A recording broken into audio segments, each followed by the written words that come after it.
Shabbat Shalom. This week's Torah portion is called Parshas Bo, and it's about the final plagues and the exodus of the Jewish people from Egypt. Part of the Parsha is God commanding the Jewish people to make the Paschal Lamb offering.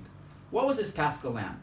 Okay, today we commemorate the Paschal Lamb by eating matzah at the Seder. In the times of the Beis HaMikdash, family groups would get together and as a team, they would bring the Paschal offering and everyone would eat the meat in the night after the Seder.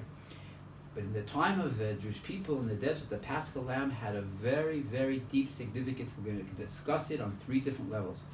The first thing was that the Paschal Lamb was the God of the Egyptians. The Jewish people actually took the God of their enslavers and they slaughtered it in front of them. We are destroying the God of our enemies. We are freeing ourselves from the slavery. This was a monumental jump of consciousness for the Jewish people. That was the first level.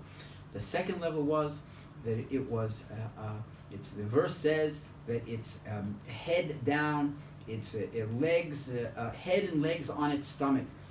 This is demonstrating the Jewish people had been in Egypt as slaves in a fetal position, arms and legs crushed in, unable to express themselves, the opposite of a baby being born, arms and legs waving, voice calling out, expressing that they're ending the fetal position, they're ending the enslavement, they're beginning their new life as Jewish people to express themselves, to connect to God.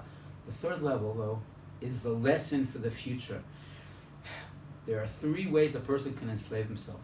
He can think his intellect is above all, okay, that Aniva Afsi Od, I, and there's nothing else, okay, that he puts aside his religious feelings and he only uses intellect. That's one level of enslavement. The other level of enslavement is a person's legs, their thighs, their strength, their personal strength, my strength to control everybody else. That's the second level. The third level is my stomach, my desires. Fill up my stomach. Give me what I want. Okay, those are the three levels of enslavement that a person has to guard against. Intellect, his own strength, that's his emotions, and the third level is his own desires. When we control those three levels of ourselves, then we're truly free. That is the message of the Paschal offering. Shabbat Shalom.